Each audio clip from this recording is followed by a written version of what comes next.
Сәлеметсіздер ме, құрметті көрермен, назарларыңызды сіз білген және де сіз күткен арна қайта оралды. Біз сізге ең жақсысын ұсынамыз.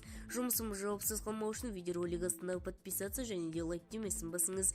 Лайк демесін басқан қолдарыңыз дерт көрмесін, ал ендеше бастадым. Бір тауарға екі түрлі баға. 11 қазаннан бастап сауда ережелеріне енгізілген өзгерістер күшіне енеді.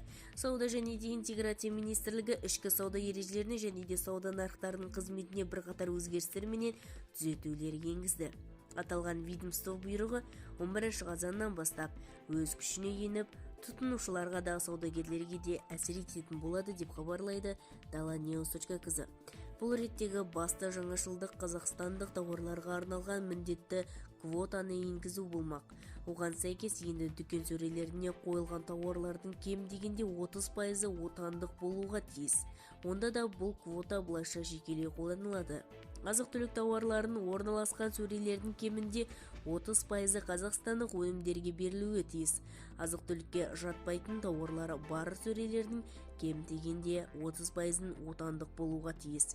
Егер дүкен иесі жергілікті тауарлардың жеткілікті мөлшерін таба алмаса, квотаны толтыру үшін отандық өндірушілердің бірыңғай тізіліміне өтінім жолдауға міндетті. Өтінім қанағаттандырылмаған жағдайда ғана сатушы қалған орынды өз қалауы бойынша толтыра алады дейді мамандар.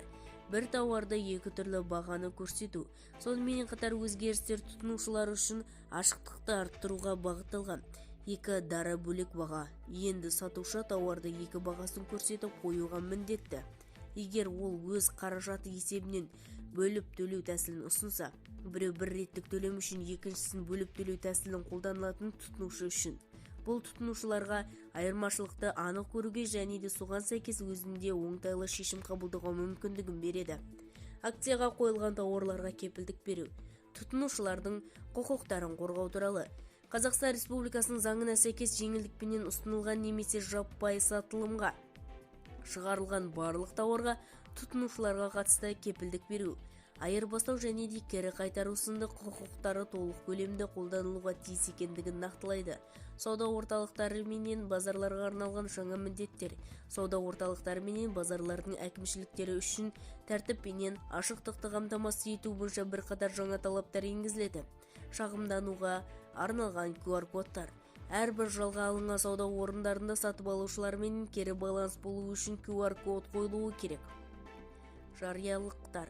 Әкімшілік жұмыс регламенті, жалдау ережелері және де қызметтер тізімін сайтта және де қолжетімді орындарда орналастырып жариялауға міндетті.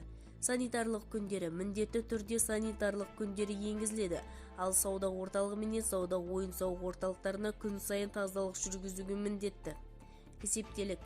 Сауда орындарында қозғалыс схемасы көрнекі жерге орналатып, тұтынушылар туралы мәліметтерді мемлекеттік ақпараттық жүйеге жыл сайын ұсынуға міндетті. Әлеуметтік маңызы бар азық-түлік тауарларын сату кезіндегі оған үстемақы ретінде шығыстарды енгізу тікелей тыйым салынады. Атап айтқанда үстеме ақы төлеуге тыйым салынады.